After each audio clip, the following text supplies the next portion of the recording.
حقیقت ہے میں صرف احساس ہوں،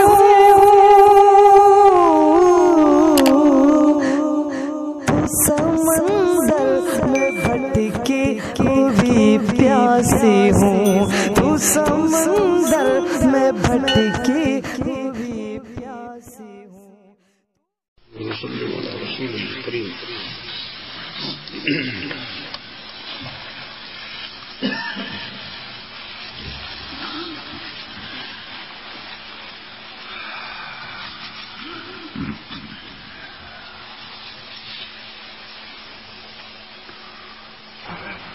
آج جو قرات نماز میں کی گئی یہ اس سے پہلی نمازوں میں بھی ہو چکی، دونوں صورتوں کی تلاوت اور ان کا خلاصہ آپ حضرات کے سامنے اس سے پہلے بھی آ چکا، مگر ایک مضمون بڑا اہم اور بہت زیادہ قابل توجہ پہلی صورت میں بیان کیا گیا ہے، اور اس کا خلاصہ ہے اما من طغى وآثر الحیات الدنیا فإن الجحیم هی المأوى وَأَمَّا مَنْ خَافَ مَقَامَ رَبِّهِ وَنَهَى النَّفْسَ عَنِ الْهَوَىٰ فَإِنَّ الْجَنَّةَ هِيَ الْمَأْوَىٰ۔ دو چیزیں بیان فرمائی جو جہنم میں لے جانے والی ہے، اور دو چیزیں بیان فرمائی جو آدمی کو جنت میں لے جانے والی ہے۔ جہنم میں لے جانے والی دو چیزیں جو اس آیت میں ذکر فرمائی گئی، ایک تو طغیان اور سرکشی ہے، اور ایک آخرت کے مقابلے میں دنیا کو مقدم کرنا، دنیا کو ترجیح دینا۔ سرکشی کے معنی ہے طغیان، جس کا ترجمہ سرکشی ہے، اس کے معنی ہوتے ہیں جب پانی اپنے حدود سے تجاوز کر جائے، جیسے حضرت نوح علیہ السلام کے زمانے میں پانی اپنی حدیں توڑ کر وہاں پہنچ گیا جہاں پانی کی حدیں نہیں تھی، یعنی اتنا پانی روئے زمین پہ بھر گیا، اوپر سے اتر کر نیچے سے ابل کر، کہ کوئی بڑے سے بڑا اونچے سے اونچا پہاڑ بھی پانی میں غرق ہو گیا، ڈوب گیا، تو انسانوں یا حیوانوں کے بچنے کا کوئی سوال ہی نہیں پیدا ہوتا۔ تو جب پانی اپنی حدیں توڑ کر بے حد ہو جاتا ہے تو اس وقت بولتے تغل ماء، پانی اپنی حدیں توڑ کر آگے بڑھ گیا۔ ویسے ہی انسان بھی جب اپنی حدیں توڑ دیتا ہے تو اس کا نام سرکشی ہوتا ہے۔ انسان کی، آدمی کی حدیں کیا ہیں؟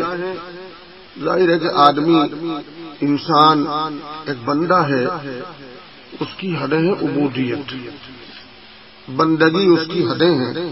اگر کوئی بندہ اپنی بندگی کی حدود توڑ کر اور ربوبیت کی حدوں میں جانے لگے، ظاہر ہے کہ اسے کون برداشت کرے گا؟ ایک ملک اگر اپنی حدود کو توڑ کر، اپنی سرحدوں کو چھوڑ کر دوسرے کے ملک میں قدم رکھتا ہے تو کون اس کو بخشتا ہے؟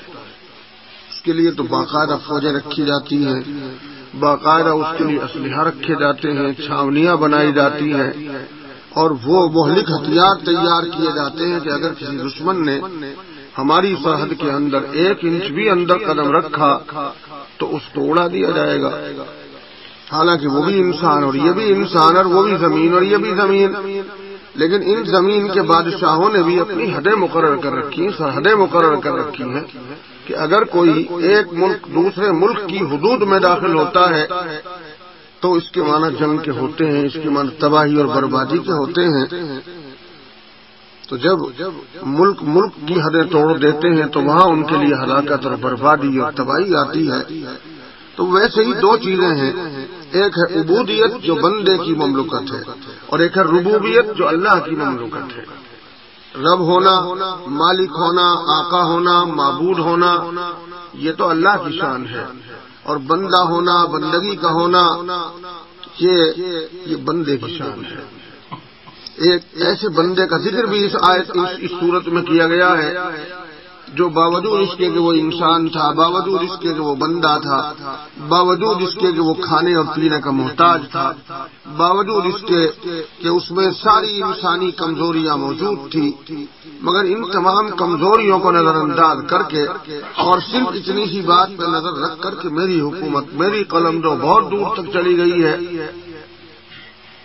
اور ایک زمانے تک اس کو بیماری نہ لگی، ایک زمانے تک اس کو بخار نہ آیا، ایک زمانے تک اس کے سر میں درد نہ ہوا، تو اپنی ان آزادیوں سے وہ یہ سمجھا کہ میں حدود بندگی سے آگے بڑھ کر حدود ربوبیت میں داخل ہو گیا، اور آخر کو اس نے اپنی اس نادانی اور اپنی حماقت اور صفات سے اعلان ہی کر دیا انا ربکم الاعلی کا، میں تو رب اعلی ہوں، کھانے والا، پینے والا، بیمار ہونے والا، سونے والا، بچپن اور جوانی کی منزلوں سے گزرنے والا، یہ ہزاروں تغیرات میں مبتلا، اور یہ یوں اعلان کرے کہ میں رب اعلی ہوں، تو اس سے بڑھ کر بھی دنیا میں کوئی احمق پنا ہو سکتا ہے؟ مگر کر گیا وہ اعلان، اور اس اعلان کے بعد جو اس پہ اللہ کا عذاب آیا ہے، جس کو اللہ نے فرمایا کہ اس کو نکال آخرہ اور نکال دنیا نے پکڑ لیا۔ نکال کے معنی ایسی عبرتناک سزا کے ہیں کہ جس کے تصور سے بھی آدمی کا رونگٹے کھڑے۔ ظاہر ہے کہ اس کو اللہ نے ایسی سزا دی کہ دریا میں غرق کیا، اس کو بھی، اس کے لشکر کو بھی، اور اس کی طاقت اور اس کی حکومت اور اس کا اقتدار اور اس کے وزیر وزراء، اس کی فوجیں، اس کا لاؤ لشکر، اس کے ذرا سے بھی تو کچھ کام نہیں آیا۔ فَأَخَذَهُ اللَّهُ نَكَالَ الْآخِرَةِ وَالْأُولَى، دنیا کے عذاب میں بھی اللہ نے اس کو مبتلا کیا، دنیا میں تو پانی کا عذاب دے دیا، دریا میں غرق کر دیا، اور آخرت میں اس کی آگ کا عذاب دے دیا، کیونکہ یہ سرکش تھا تو ایک سرکش سپاہی اللہ نے اپنا بھیج دیا۔ سرکش کے لیے سرکش چاہیے نا، جیسے کہا کرتے ہیں اینٹ کا جواب پتھر سے دیں گے۔ میدان جنگ میں عام طور پر یہی کہا جاتا ہے کہ اگر دشمن نے ہم کو گھور کے دیکھا تو ہم آنکھ نکال لیں گے اس کی، تو سرکشی کا جواب سرکشی سے ہوتا ہے۔ تو اس نے اپنے حدود عبودیت کو چھوڑ کر ربوبیت کے مملکت میں قدم رکھا، تو اللہ نے ایک سپاہی اپنا جو اس کے مقابلے میں سرکش تھا اس کو بھیج دیا۔ اور کس طرح بھیجا؟ ایک دریا، ایک پانی کا سمندر، اس میں سے موسیٰ علیہ السلام اور موسیٰ علیہ السلام کے ساتھی بنی اسرائیل کے لوگ تو اس بہتے دریا میں سے اللہ نے پار کر دیے، راستے خشک کر دیے، اور وہ بڑے آرام سے اس کنارے سے اس کنارے پر پہنچ گئے، اور فرعون کی فرعونیت میں اور اضافہ ہو گیا۔ وہ نہ سمجھا کہ یہ کیا کرامت چل رہی ہے، یہ کیا معجزہ چل رہا ہے، بلد پانی جس کا مزاج بہنا ہے اور وہ کھڑا ہوا ہے، تو وہاں تو اس کو عقلانی چاہیے تھی، نصیحت ملنی چاہیے تھی کہ یہ پانی جو کھڑا ہے کوئی نہ کوئی تو اس پہ تصرف کر رہا ہے، ورنہ پانی کا مزاج تو بہنے کا ہے۔ اب نشیب کی طرف کو پانی بہتا بہتا رک جائے، باوجود اس کے نیچے کو جانے کا رخ ہے اس کا، تو پانی کبھی بھی اپنے نشیب پر چلتا ہوا رک نہیں سکتا ہے اگر اللہ کی طرف سے اس کو کوئی خاص حکم نہ ملے۔ لیکن دریا بہتا بہاتا اور دروازے چھوڑ کے کھڑا ہو گیا۔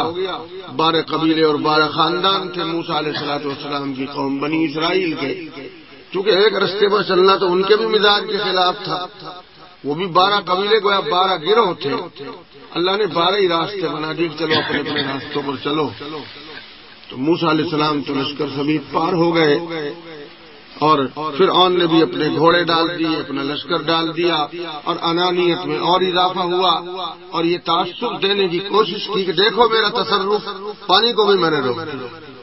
یعنی کتنی خود فریبی میں مبتلا تھا، پانی کو یہ روک سکتا ہے؟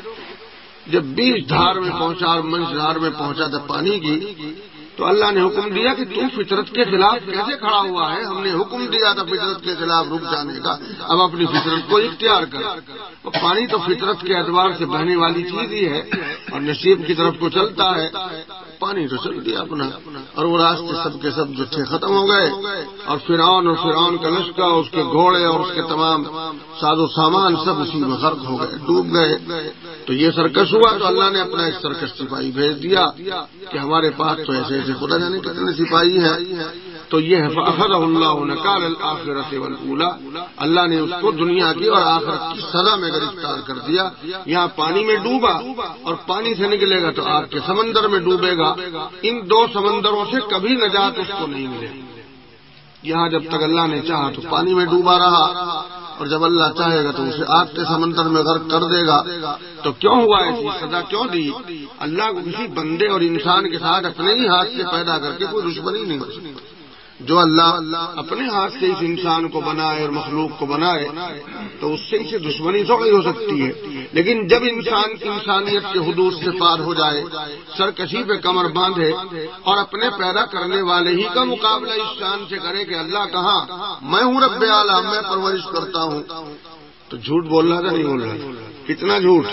رب اسے کہتے ہیں جو پیدا بھی کرے اور پیدا کرنے کے بعد اسے پالے بھی۔ تو کیا کسی انسان کو، کسی بچے کو، کسی چڑیا کو، کسی پرندے کو، کسی درندے کو، یا خود اپنے کو، یا اپنے گھر کے کسی آدمی کو، یا اپنی فوج کے کسی سپاہی کو اس نے اپنے ہاتھ سے پیدا کیا تھا؟ یا کوئی پیدا کر سکتا ہے؟ انسان تو بہت بڑی چیز ہے، چاول کا دانہ تو بنا ہی نہیں سکتا۔ ہوائی جہاز بنا سکتے ہیں، اڑا سکتے ہیں، مگر اللہ کی پیدا کی ہوئی چیزوں سے بنا سکتے ہیں، لوہا ہو، پانی ہو، اور اس میں اور دوسرے ساز و سامان ہو، وہ ہو، اور دماغ ہو، اور اللہ تعالیٰ صنعت دے تو چلو ہوائی جہاز بنا سکتا ہے، مگر اس ہوائی جہاز بنانے والے لوگوں کو بھی اللہ نے ان کی عاجزی اس طرح ظاہر فرمائی کہ تم ہوائی جہاز بنا سکتے ہو، مکھی نہیں بنا سکتے، مچھر نہیں بنا سکتے، چاول کا دانہ نہیں بنا سکتے، گیہوں نہیں بنا سکتے۔ ہاں اگر گیہوں اللہ دے دے تو تم اس کے پراٹھے بنا سکتے ہو، روٹیاں بنا سکتے ہو۔ اگر اللہ تمہیں چاول دے دے تو اس کی بریانی بنا سکتے ہو، لیکن چاول نہیں بنا سکتے ہو۔ آج تک کوئی نہیں بنا سکا اور قیامت تک بھی نہیں بنا سکے گا۔ تو یہ تیری سمجھ میں نہیں آ رہا ہے کہ تو رب کیسے ہو گیا؟ پیدا تو نے نہیں کیا، بچوں کو جوان تو نے نہیں کیا، جوانوں کو بڈھا تو نہیں کرتا ہے، بیماری اور تندرستی تیرے ہاتھ میں نہیں ہے، تو یہ ربوبیت کا دعویٰ کیسے کر بیٹھا؟ لیکن صفاحت سے، عقل کی خرابی سے، عاقبت کی ناسمجھی سے اس نے دعویٰ کیا اور اللہ نے اس کو سزا میں مبتلا کیا، دنیا نے اس کی سزا میں گرفتاری کو دیکھا اپنی آنکھوں سے۔ تو ایک سرکش انسان کا تذکرہ اس صورت میں کیا گیا ہے، اور اس کے بعد پھر تمام سرکشوں کے واسطے قانون بیان فرمایا، فَأَمَّا مَنْ طَغَىٰ وَآثَرَ الْحَيَاةَ الدُّنْيَا فَإِنَّ الْجَحِيمَ هِيَ الْمَأْوَىٰ۔ جو بھی انسان، فرعونی نہیں، جو بھی انسان دنیا میں سرکشی پہ کمر باندھے گا، یعنی اپنے حدود کو توڑ کر اللہ کی حدود میں داخل ہوگا۔ اللہ کے حدود ہے ربوبیت، اور اللہ کے حدود ہے معبودیت، اور اللہ کے حدود ہے کبریائی اور اس کی عظمت، جو وہاں قدم رکھے گا تو اللہ فوراً پکڑے گا۔ فرمایا حدیث میں، فرمایا نبی کریم صلی اللہ علیہ وسلم نے حدیث قدسی کا حوالہ دیتے ہوئے کہ اللہ سبحانہ و تعالی نے فرمایا، العظمت والکبریاء، العظمت ازاری والکبریاء ردائی من نازعنی فیہما قاسمتہ۔ یہ جو عظمت اور بڑائی ہے یہ تو میری لنگی ہے، میری خاص صفت ہے، اور کبریا یہ میری چادر ہے، یعنی یہ بھی میری خاص صفت ہے، اور جو میری چادر اور لنگی میں شرکت کرے گا، یعنی اپنے لیے عظمت کو اور کبریائی کو ثابت کرے گا، میں اس کی گردن توڑوں۔ دنیا میں جب بھی کسی نے کبریائی اور عظمت کی چادر کو پہننے کی کوشش کی اور اللہ کی عظمت اور کبریائی کو چھیننے کی کوشش کی تو اللہ نے وہیں اس کی گردن کو توڑا ہے۔ اس آیت میں اس قاعدے کو عام طور پر بیان فرمایا کہ جو شخص دنیا میں سرکشی کرے گا، اپنے انسانی حدود کو چھوڑے گا اور اپنی بندگی کو چھوڑے گا اور اللہ کی حدود میں جانے کی کوشش کرے گا، یعنی اپنے لیے خدائی کا دعویٰ کرے گا جیسے نمرود نے کیا، یا اپنے لیے ربوبیت کا دعویٰ کرے گا جیسے فرعون نے کیا، تو پھر کیا ہوگا؟ جہنم اس کا ٹھکانہ ہے۔ فَأَمَّا مَنْ طَغَىٰ وَآثَرَ الْحَيَاةَ الدُّنْيَا فَإِنَّ الْجَحِيمَ هِيَ الْمَأْوَىٰ۔ جہیم جہنم کے ناموں میں سے ایک نام ہے، جہنم اس کا ٹھکانہ، وہاں جائے گا۔ تو اب ہر آدمی کو غور کرنا ہے کہ میں کسی سرکشی میں تو مبتلا نہیں ہوں، اب بڑی سرکشی نہیں، چھوٹی چھوٹی سرکشیوں میں تو ہم بھی مبتلا ہیں نا، ہم بھی مبتلا ہیں۔ ایک دولت مند غریب آدمی کو حقیر جانتا ہے تو ایک سرکشی میں مبتلا ہے، ایک عالم اگر عام آدمی کو حقیر سمجھتا ہے تو وہ سرکشی میں مبتلا ہے، اور ایک آدمی نکوکار بدکاروں کو حقیر جانتا ہے تو یہ بھی سرکشی میں مبتلا ہے، اور ایک دین کا خادم دوسرے لوگوں کو حقیر جانتا ہے تو یہ بھی سرکشی میں داخل ہے۔ ایک شوہر اپنی بیوی کو اپنے سے حقیر سمجھتا ہے، اس کے حقوق کو اپنے برابر نہیں جانتا ہے تو وہ سرکشی میں مبتلا ہے۔ ایک ماں باپ اپنی اولاد کی تربیت نہیں کر رہے ہیں تو وہ بھی ایک طرح کی سرکشی میں مبتلا ہے۔ تو نہ صحیح اتنی بڑی سرکشی جیسے فرعون نے اختیار کی تھی، چھوٹی چھوٹی منی سی سرکشی ہے تو ہم بھی کر رہے ہیں۔ اذان ہو رہی ہے، مؤذن پکار رہا ہے حی علی الصلاۃ حی علی الفلاح، اللہ گویا آواز دے رہے ہیں۔ مؤذن جو کہتا ہے وہ تو بیچ کا ترجمان ہے، نمائندہ ہے، ایلچی ہے، اصل تو آواز اللہ کی ہے۔ وہ اسی واسطے تو اللہ نے فرشتوں کے ذریعے سے اذان بھیجی ہے، پیغمبر پر باقاعدہ وحی نہیں بھیجی، پیغمبر پر وحی بھیجی اس طرح کہ ایک صحابی کو خواب میں دکھلائے کلمات اذان۔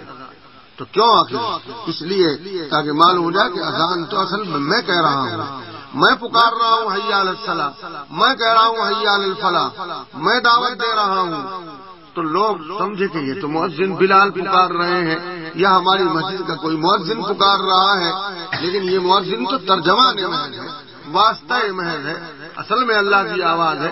تو اللہ کی آواز سنتا ہے حی علی الصلاۃ حی علی الفلاح، اور مسجد کی طرف کو اس کا قدم نہیں اٹھتا، تو سرکشی ہوئی کہ نہیں ہوئی؟ یہ چھوٹی چھوٹی سرکشیوں میں ہم لوگ مبتلا ہیں، اور بہت ساری چھوٹی چھوٹی چیزیں مل کر ایک بڑی چیز تو بنی جاتی ہے۔ جیسے ایک ایک روپیہ تھوڑا تھوڑا مل کر 100 روپے بن جاتے ہیں، اور 100 روپے مل کر وہ 1000 بن جاتے ہیں، اور پانی کا ایک ایک قطرہ جڑتا ہے تو دریا بن جاتے ہیں، اور دانے کا ایک ایک دانہ، گیہوں کا ایک ایک دانہ جڑتا ہے تو وہ انبار بن جاتا ہے۔ تو اسی طرح سے یہ چھوٹی چھوٹی سرکشیاں ہمیں بڑی سرکشی کی طرف لے کے جا رہی ہیں، اور یہ سرکشی اگر ہماری اور زیادہ حد سے بڑھ گئی تو ہمارے واسطے دنیا کی سزا بھی آ جائے گی، اور آخرت کی سزا تو ہے ہی۔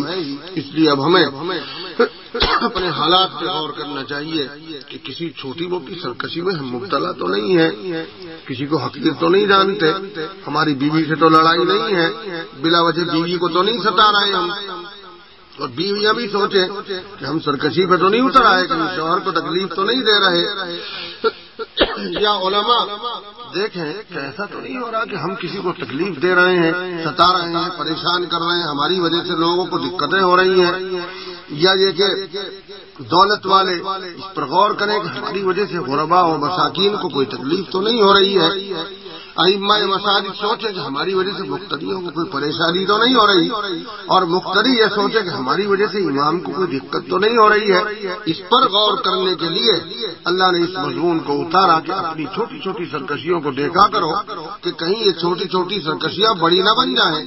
جب شروع ہوتی ہے کوئی بیماری تو ہلکی سی ہوتی ہے، نزلہ ہوتا ہے، پھر زکام بن جاتا ہے، اور پھر اس کا علاج نہ ہو اور وہ بیماری نہ جائے تو پھر اس کی وہ پھیپھڑوں پر بلغم جمنے کے بعد پھیپھڑوں کی ٹی بی ہو جاتی ہے، اور پھر بخار کی ٹی بی بن کر وہ آنتوں کو خراب کر دیتی ہے، اور پھر آدمی کی زندگی کے لالے پڑ جاتے ہیں۔ تو پہلے دن جو ہم نے چھوٹی سی بیماری کا دھیان نہیں دیا، وہ چھوٹی سی بیماری بڑھتے بڑھتے بہت بڑی بیماری بن گئی ہے، اور اگر ہم اسی وقت تھوڑی احتیاط برت لیتے، ذرا سے پرہیز کر لیتے، ذرا سی دوا وغیرہ کا اہتمام کر لیتے تو وہ چھوٹی بیماری ختم ہو جاتی ہے۔ تو ہمیشہ چھوٹی چیزیں بڑی بن جاتی ہیں، چھوٹے سپولیوں کے سانپ بن جاتے ہیں، چھوٹی چنگاریوں کے انگارے بن جاتے ہیں، چھوٹے قطروں کے دریا بن جاتے ہیں۔ اس لیے چھوٹی سرکشیوں کی بڑی سرکشی بن جاتی ہے، اور پھر سرکشی کے بعد اس کا دنیا میں یہ انداز ہوتا ہے کہ ہمیشہ جب دنیا اور آخرت کی باتوں میں مقابلہ ہوگا تو اس وقت وہ دنیا کو ترجیح دے گا اور آخرت کو نظر انداز کر دے گا۔ ادھر دکان بلا رہی ہے، ادھر مؤذن بکا رہا ہے، ادھر مسجد بلا رہی ہے، اب وہ چلتا ہے اپنے گھر سے اٹھ کر، کبھی ذہن میں آتا ہے مسجد چلوں، کبھی کہتا ہے چلو دکان پہ ہی پڑھ لیں گے، تو مسجد چھوڑ کر دکان پہ چلا جاتا ہے، دنیا کو ترجیح دے رہا ہے، آخرت کے اوپر ترجیح دے رہا ہے۔ نتیجہ یہ ہوگا کہ پھر ایک دن اس کی سرکشی وہ انا ربکم الاعلی کے مقام تک اس کو لے جائیں گے، اور پھر اس کے واسطے ویسی سزائیں اتریں گی جیسے اس سرکش اعلیٰ کے واسطے اتری تھی، اور وہ جہنم کا ٹھکانہ اس کا ہو جائے گا۔ تو دو چیزوں پر جہنم کا ٹھکانہ، اور دوسری آیت ہے وَأَمَّا مَنْ خَافَ مَقَامَ رَبِّهِ وَنَهَى النَّفْسَ عَنِ الْهَوَىٰ۔ ایک اس میں اللہ سے ڈرنے والے متقی پرہیزگار کا، اللہ کے ولی اور دوست کا بھی تذکرہ ہے، اور وہ ہے موسیٰ علیہ السلام۔ حضرت آگے حدیث و موسیٰ علیہ السلام کا بھی اوپر تذکرہ ہوا۔ ان کی شان کیا تھی؟ ان کی شان یہ تھی کہ ان میں خوف خدا تھا، ان کی شان یہ تھی کہ ان میں عبدیت اور عاجزی انکساری تھی، ان کی شان یہ تھی کہ وہ علم کے نور سے آراستہ و پیراستہ تھے، ان میں بندگی تھی، ان میں اپنی کمزوریوں کا سارا احساس تھا، وہ اللہ کے سامنے اپنے کو کچھ بھی نہیں سمجھتے تھے۔ اس بندے کا بھی تذکرہ ہوا ہے۔ تو موسیٰ علیہ السلام کو اللہ نے اس دریا سے نجات دی کہ نہیں دی؟ دریا سے نجات دی، اور اسی دریا میں جس میں اللہ نے فرعون اور اس کے لشکر کو غرق کیا، اسی دریا سے اسی وقت اللہ نے موسیٰ علیہ السلام کو اور ان کی قوم کو، ان کے ساتھیوں کو پار لگایا۔ تو اگر خوف خدا ہو اور اللہ کی عبودیت، اللہ کی ربوبیت کا قائل ہو اور اپنی عبودیت کا قائل ہو، تو ایسے شخص کو دنیا میں بھی اللہ عزت دیتا ہے اور آخرت میں اس کو سرخرو کرتا ہے، جیسے فرعون کے بالمقابل موسیٰ علیہ السلام کو ان پریشانیوں سے اللہ نے نجات دی۔ حالانکہ ان کی قوم کو پریشانی ہو گئی تھی جب موسیٰ علیہ السلام بنی اسرائیل کو لے کر اس دریا کے کنارے پر پہنچے اور پیچھے سے لشکر فرعون کا بھی گھوڑے دوڑاتا ہوا چلا آ رہا ہے، تو آگے سمندر ٹھاٹے مارتا ہوا، موجیں اڑاتا ہوا چل رہا بہ رہا ہے، راستہ نظر نہیں آتا، اور پیچھے سے لشکر فرعون کا آ رہا ہے۔ تو کیا کہا تھا موسیٰ علیہ السلام کی قوم نے؟ ارے یا موسیٰ انا لمدرکون، آج تو بے بھاؤ پٹیں گے، آج تو بس پکڑے گئے اور مارے گئے، آگے دریا رستہ نہ دے گا، پیچھے فرعون آ چکا ہے، ہم اس کو اس سے راتوں رات نکل کے آ گئے ہیں، آج تو ہماری خیر صلی اللہ میں فرق آ گیا۔ تو کیا ہوا؟ موسیٰ علیہ السلام نے فرمایا کہ نہیں، کلا ان ربی سیہدین، تم فکر نہ کرو، میرا رب میرے ساتھ ہے، وہ مجھے ضرور رستہ بتائے گا، اگرچہ سامنے دریا بہ رہا ہے، مگر اللہ کی قدرت قاہرہ اور اس کی حکمت بالغہ سے اگر وہ چاہے تو دریا کو روک سکتا ہے، اس میں راستے بنا سکتا ہے۔ چنانچہ اللہ نے فرمایا کہ ڈنڈا تو تیرے پاس ہے، جادو کی چھڑی، ایک ڈنڈا موسیٰ علیہ السلام کے بعد اللہ نے ایسا دے دیا تھا کہ اگر پانی کی ضرورت پڑے پتھر پہ مار دو تو پانی بہنے لگے، اور اگر پانی پہ مار دو تو پانی پتھر کی طرح سے جم جائے۔ ایسی متضاد کرامت تھی اس میں کہ میدان تی میں پانی نہیں مل رہا تھا، موسیٰ علیہ السلام کے جھولے میں وہ کراماتی پتھر بھی تھا جو ان کے کپڑے لے کے بھاگ گیا تھا، اور یہ ڈنڈا بھی تھا جس کا سانپ بن جایا کرتا تھا۔ اس میں بہت سارے اور بھی کام تھے، ولی فیہا معارب اخرى، میرے واسطے ڈنڈے میں اور بھی بہت ساری ضرورتیں ہیں۔ تو اللہ نے اس ڈنڈے میں یہ بھی کرامت رکھی تھی کہ پتھر پہ مارو تو پتھر سے پانی کے سوت بہ پڑے، اور اگر پانی پر اس کو مار دو تو پانی وہیں رک جائے، اس کا پتھر بن جائے۔ تو موسیٰ علیہ السلام کو اللہ نے حکم دیا کہ تم اس دریا میں مارو اس کو۔ ایک ڈنڈا مارا تو ایک رستہ کھل گیا، دو مارے تو دو کھل گئے، 12 ڈنڈے مار دیے 12 رستے کھل گئے۔ تو موسیٰ علیہ السلام بندگی کے اعلیٰ مقام پر تھے، اللہ نے ان کی بندگی کے واسطے اپنی ربوبیت کا مظاہرہ فرمایا اور اپنے اقتدار اعلیٰ کو دکھلایا کہ دیکھو ڈنڈے سے پانی رکنے کا کوئی سوال ہی پیدا نہیں ہوتا، لیکن رک گیا۔ تو موسیٰ علیہ السلام کو چونکہ وہ اللہ سے ڈرنے والے بندے تھے، اللہ نے نجات دی، اور فرعون کو جو ڈرنے والا نہیں تھا اس کو غرق کیا۔ ایسے ایک عام قاعدہ بیان فرماتے کہ یہ موسیٰ علیہ السلام کی کچھ خصوصیت نہیں تھی، جو بھی اپنے رب سے ڈرے گا، وَأَمَّا مَنْ خَافَ مَقَامَ رَبِّهِ، پروردگار عالم کے سامنے کھڑا ہونے کا جس کو خوف ہوگا کہ ایک دن تو بہرحال مجھے اس کے سامنے کھڑا ہی ہونا پڑے گا، تو اس کے نتیجے میں کیا ہوگا کہ منمانی نہیں کرے گا، وَنَهَى النَّفْسَ عَنِ الْهَوَىٰ، اور اپنے نفس کو ہر خواہش سے روکنے کی کوشش کرے گا۔ جی چاہتا ہے کہ شراب پیوں، جی چاہتا ہے کہ میں ناجائز کام کروں، جی چاہتا ہے کہ میں بدکاری میں مبتلا ہو جاؤں، جی چاہتا ہے کہ یہاں دوسرے ساتھی کا مال چھین لوں، لیکن وہ اپنے نفس کو روکتا ہے کیونکہ خوف خدا ہے اس کو۔ تو اس خوف خدا پر جو بندہ اپنے نفس کو خواہشات نفسانیت سے روک کے چلے گا، تھوڑا کنٹرول رکھ کے چلے گا، تو فإن الجنت ہی المأویٰ، جنت اس کا ٹھکانہ بن جائے گا۔ تو اب ہمارے سامنے یہ پروگرام آ گیا ہے کہ سرکشی سے اور دنیا کی ترجیحات سے اور دنیا کے مقدم کرنے سے جہنم بھڑکتا ہوا سامنے ہے، اور اللہ کے خوف سے، اللہ کے تقوی سے اور خواہشات نفسانیہ سے نفس کو روکنے اور کنٹرول کرنے سے ہمارے واسطے جنت کے باغات ہیں۔ یہ مین مضمون ہے اس سورت کا جو آپ کے سامنے یہ سورت پیش کی گئی اور پڑھی گئی ہے۔ اللہ سبحانہ و تعالی ہمیں سرکشی سے بچائے اور اللہ تعالیٰ اپنا خوف ہمارے دلوں میں پیدا فرمائے۔ وآخر دعوانا الحمدللہ رب العالمین، الحمدللہ الذی ہدانا لہذا وما كنا لنهتدي لولا ان هدانا الله، اللهم صل على سيدنا ومولانا محمد وعلى آل سيدنا ومولانا محمد وبارك وسلم. اللهم ربنا ظلمنا أنفسنا وإن لم تغفر لنا وترحمنا لنكونن من الخاسرين. اللہ ہمارے گناہوں کو معاف فرما، ہماری خطاؤں کو درگزر فرما، ہر قسم کی آفات سے، بلیات سے، شرور و فتن سے ہماری حفاظت فرما، سرکشیوں سے بچا. اے اللہ چھوٹی بڑی تمام گناہوں کی باتوں سے ہماری حفاظت فرما. اے اللہ اپنا خوف عطا فرما، خواہشات نفسانیہ سے بچا. اے اللہ ہر قسم کی حدود شرع کی پابندی ان کا لحاظ عطا فرما. اے اللہ حاضرین مجمع کی جتنی مرادوں کو پورا فرما. اس رمضان کی برکت سے، رمضان کی اس عشرہ اخیرہ کی برکت سے، اور جو آنے والی اس میں لیالی قدر ہیں اللہ ان کی برکت سے، اور اعتکاف کرنے والوں کی برکتوں سے اے اللہ ہمارے گناہوں کو معاف فرما، اور ساری امت کو اے اللہ محفوظ فرما. سارے جہان کی حفاظت فرما، مساجد و مدارس کی حفاظت فرما، ہماری اور ساری دنیا کے انسانوں کی حفاظت فرما. اے اللہ ہر قسم کی آفات و بلیات سے ہمیں بچا، ہر قسم کی پریشانیوں سے مسلمانوں کو نجات دے. اے اللہ سارے جہان کے مسلمانوں کو اے اللہ ہر قسم کی آفات سے بچا. جہاں جہاں فتنے اور جنگوں کے آثار پیدا ہو گئے ہیں اے اللہ ان کی لعنتوں سے، ان کی پریشانیوں سے ہماری حفاظت فرما. اے اللہ ہر قسم کی برائیوں سے محفوظ فرما. بیماروں کو شفائیں دے، قرضداروں کو قرضوں سے نجات دے، بے اولادوں کو صالح اولاد عطا فرما. ہماری اولادوں کو آنکھوں میں ٹھنڈک بنا. جب تک زندہ رہیں تو اتباع سنت کے ساتھ اسلامی زندگی دی دو، اور جب ہمارا وقت آخرت تو اللہ کلمے کے ساتھ ایمانی موت دی دو. ربنا وتقبل منا انك انت السميع العليم وتب علينا انك انت التواب الرحيم. سبحان ربك رب العزة عما يصفون وسلام على المرسلين والحمد لله.